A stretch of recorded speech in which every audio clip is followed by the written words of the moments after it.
پیچھے جو وفد نجران عیسائیوں کا ایک وفد نبی کریم صلی اللہ علیہ وسلم کے پاس آیا ہوا تھا، تو یہ اس وقت یہ آیات نازل ہوئیں کہ دیکھو، تمہیں یہ فکر لاحق ہے کہ اگر تم مسلمان ہوگے تو تمہاری آل و اولاد اور رشتہ دار اور خاندان اور برادریاں تمہیں چھوڑ دیں گے۔ تو یہ جو وفد ہے عیسائیوں کا، یہ بہت ہی شان و شوکت والا تھا۔ تو بسا اوقات جب انسان حق کو قبول کرتا ہے نا، تو دنیاوی شان و شوکت سے ہاتھ دھونا پڑتا ہے۔ تو اس موقع پہ جو ہے نا، وہ یہ آیات نازل ہوئیں کہ جن چیزوں کا چھوڑنا تمہیں بہت مشکل معلوم ہو رہا ہے، روز قیامت یہ فائدہ نہ دیں گی۔ روز قیامت تو ایمان ہی مطلوب ہوگا۔ تو یہی لوگ آگ کا ایندھن ہے، جس میں وہ پھر ہمیشہ رہیں گے۔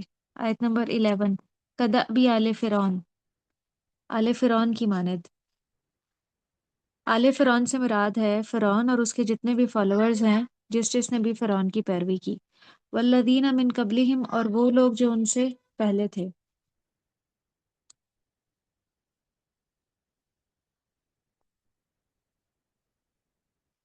کذبوا بآیاتنا، انہوں نے ہماری آیات کو جھٹلایا۔ تو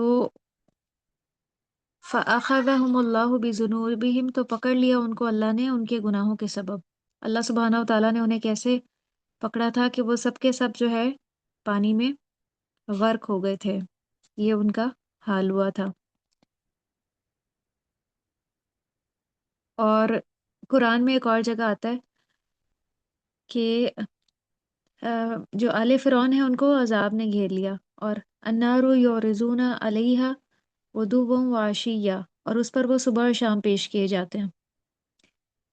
یعنی جو آل فرعون ہیں ان کو، حالانکہ وہ مرے پانی میں تھے، لیکن اللہ سبحانہ و تعالیٰ کا یہ بات کہنا کہ وہ صبح اور شام آگ پر پیش کیے جاتے ہیں، اس میں عذاب قبر کی طرف اشارہ ہے کہ ان کو عذاب دیا جا رہا ہے۔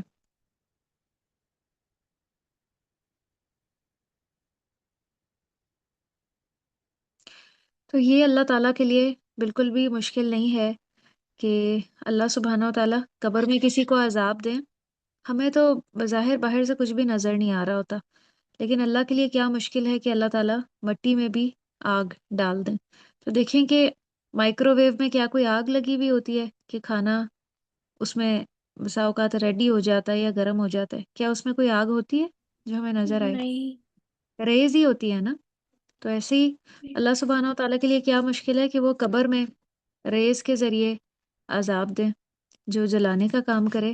تو اللہ تعالیٰ کے لیے کچھ بھی مشکل نہیں ہے، وہ سب کچھ کر سکتے ہیں۔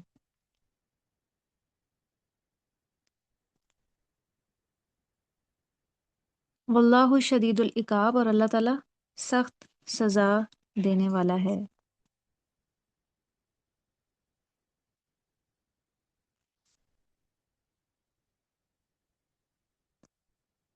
یعنی ہر انسان کو اللہ سبحانہ و تعالیٰ کی طرف ہی لوٹ کر جانا ہے، اور ہر انسان کو جو اس نے جرم کیا ہوگا، اور سب سے بڑا جرم تو یہی ہے ایمان نہ لانا، جس کی یہاں پہ مثال دی جا رہی ہے کہ اہل کفار یا آل فرعون، ان کے لیے آگ کا عذاب ہے اور وہ اس میں ہمیشہ رہنے والے ہیں، اور اللہ تعالیٰ سخت سزا دینے والا ہے۔ پھر آیت نمبر 12 ہے، کل کہہ دیجئے للذین، ان لوگوں کے لیے، کفروا جنہوں نے کفر کیا، ستغلبون، ان قریب تم مغلوب کیے جاؤ گے، وتحشرون، اور تم اکٹھے کیے جاؤ گے، الی جہنم، طرف جہنم کے۔